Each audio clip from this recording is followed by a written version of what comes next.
America और Iran के बीच होने वाली दूसरी दौर की शांति वार्ता से पहले आज मार्केट में काफी उठापटक रही। एक तरफ अमेरिकी नेवी की होर्मुज़ से बारूदी सुरंग हटाने के लिए रोबोट भेजने की पहल ने मार्केट पर दबाव बनाया, तो दूसरी तरफ शांति वार्ता ने मार्केट में रौनक बिखेरने की कोशिश की। इस रस्सा तानी में दिन के आखिर में आज घरेलू equity benchmark index flag green zone में बंद हुए। सेक्टर वाइज बात करें तो आईटी और रियलिटी सेक्टर ने मार्केट पर काफी दबाव बनाया, तो दूसरी ओर ऑटो और पीएसयू बैंक ने मार्केट को ऊपर लाने की काफी कोशिश की। ब्रॉडर लेवल पर मिड कैप और स्मॉल कैप में आज बिकवाली का काफी दबाव रहा। इन सबके बीच ओवरऑल बीएसई पर लिस्टेड कंपनियों का मार्केट कैप आज 19,000 करोड़ रुपए घट गई है, यानी निवेशकों की दौलत 19,000 करोड़ रुपए कम हो गई है। दिन के आखिर में सेंसेक्स आज 26.76 पॉइंट यानी 0.03% की मामूली तेजी के साथ 78,520.30 और निफ्टी 50 11.30 पॉइंट यानी 0.05% की मामूली बढ़त के साथ 24,364.85 पर बंद हुआ है। एक कारोबारी दिन पहले यानी 17 अप्रैल 2026 को बीएसई पर लिस्टेड सभी शेयरों का कुल मार्केट कैप 4,65,64,461.51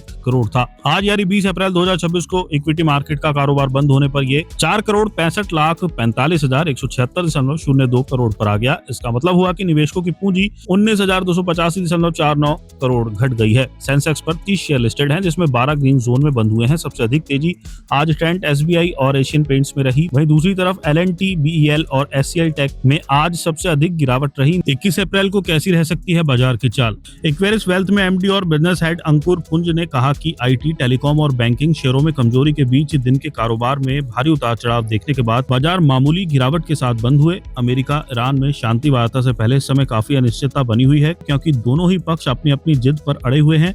इसलिए निवेशक इक्विटी और दूसरे फाइनेंशियल एसेट के संबंध में कोई भी ठोस कदम उठाने से पहले फिलहाल देखो और इंतजार करो की रणनीति अपना रहे हैं। जियोजीत इन्वेस्टमेंट्स के रिसर्च हेड विनोद नायर का कहना है कि होर्मुज़ स्ट्रेट को फिर से खोलने को लेकर नए सिरे से शुरू विवाद ने ग्लोबल बाजारों में अस्थिरता ला दी है। निवेशकों ने मध्य पूर्व में हालिया उथल पुथल को किसी बड़े संघर्ष की शुरुआत के बजाय बातचीत की संभावित रणनीति के तौर पर देखा है।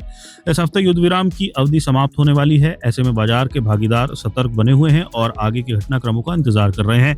तेल की कीमतें तेजी से बढ़ी, लेकिन $100 के निशान से नीचे ही रही। वहीं रुपया कमजोर हुआ, जिससे महंगाई के दबाव को लेकर चिंताएं बढ़ गई हैं।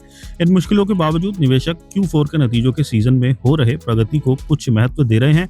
इसकी वजह से पावर, कैपिटल गुड्स और कंज्यूमर ड्यूरेबल जैसे ग्रोथ ओरिएंटेड सेक्टरों में चुनिंदा खरीदारी देखने को मिल रही है, जो अपनी लंबी अवधि की संभावनाओं के कारण लगातार निवेशकों का ध्यान खींच रहे हैं। बाजार जानकारों की राय है कि निफ्टी को 24,100 के स्तर के आसपास लगातार सपोर्ट मिल रहा है, जबकि 24,570 से 24,800 के आसपास रेजिस्टेंस देखा जा रहा है। ट्रेडर्स को ये सलाह है कि वे ज्यादा उतार चढ़ाव के माहौल में गिरावट पर खरीदें और तेजी पर बेचें की रणनीति अपनाएं। आज छोटे मझोले शेयर भी दबाव में रहे। इसके चलते निफ्टी मिड कैप 100 में 0.18% की गिरावट आई और निफ्टी स्मॉल कैप 100 में 0.45% की गिरावट दर्ज की गई है।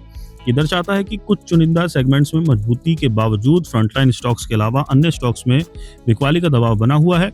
बुरांजा में रिसर्च एनालिस्ट अभिनव तिवारी का कहना है कि आगे चलकर बाजार के एक सीमित दायरे में रहने की संभावना है। कच्चे तेल की चाल, ग्लोबल इवेंट्स और चौथी तिमाही के नतीजे बाजार के लिए मेन ट्रिगर का काम करेंगे। एसबीआई सिक्योरिटीज में टेक्निकल और डेरिवेटिव रिसर्च के हेड सुदीप शाह ने कहा कि आगे चलकर 24,230 से 24,200 का जोन निफ्टी के लिए एक अहम सपोर्ट एरिया का काम कर सकता है। ऊपर की तरफ 24,480 से 24,500 का जोन एक अहम रेजिस्टेंस बना रहेगा, क्योंकि पहले भी इन लेवल के आसपास बिकवाली का दबाव देखा गया है। 24,500 के ऊपर एक पक्का और टिकाऊ ब्रेकआउट आगे की तेजी के लिए रास्ता खोल सकता है, जिससे इंडेक्स शॉर्ट टर्म में 24,650 के लेवल की ओर बढ़ सकता है। सुदीप शाह ने कहा कि banking benchmark index bank Nifty को भी अपने पिछले स्विंग हाई जोन के पास लगभग 57,100 के स्तर पर मजबूत रेजिस्टेंस का सामना करना पड़ा। इस रिजेक्शन के बाद इंडेक्स में हल्की प्रॉफिट बुकिंग देखने को मिली और ये ऊपरी स्तरों से नीचे फिसल गया। इस करेक्शन के बावजूद बैंक निफ्टी सेशन के अंत में मामूली बढ़त के साथ 56,582 पर बंद होने में सफल रहा और इसने 0.03% का मामूली गेन दर्ज किया। तकनीकी नजरिए से देखें तो डेली चार्ट पर एक बेरिश कैंडल बनती दिख रही है, जिसकी खासियत है कि लंबी अपर शैडो और एक अपेक्षाकृत छोटी लोअर शैडो ये प्राइस स्ट्रक्चर ऊंचे स्तरों के पास बिकवाली के दबाव का संकेत देता है और दिखाता है कि बुल इस तेजी को आगे बढ़ाने में हिचकिचा रहे हैं। इसके अलावा पिछले 2 से 3 ट्रेडिंग सेशन में मोमेंटम इंडिकेटर काफी हद तक सपाट रहे। जो ये बताता है कि नियर टर्म में बाजार में कंसोलिडेशन हो सकता है और किसी एक दिशा में बढ़ने के कई साफ संकेत हैं। आगे 56,100 से 56,000 का जोन इंडेक्स के लिए एक अहम सपोर्ट एरिया का काम करेगा। ऊपर की तरफ 57,000 से 57,100 का जोन एक बड़ी रुकावट बना रहेगा। अगर 57,100 के ऊपर वॉल्यूम बढ़ने के साथ एक मजबूत एक और पक्का ब्रेकआउट होता है तो इससे तेजी का दौर शुरू हो सकता है। ऐसे में बैंक निफ्टी शॉर्ट टर्म में 57,600 और उसके बाद 58,200 की तरफ बढ़ सकता है।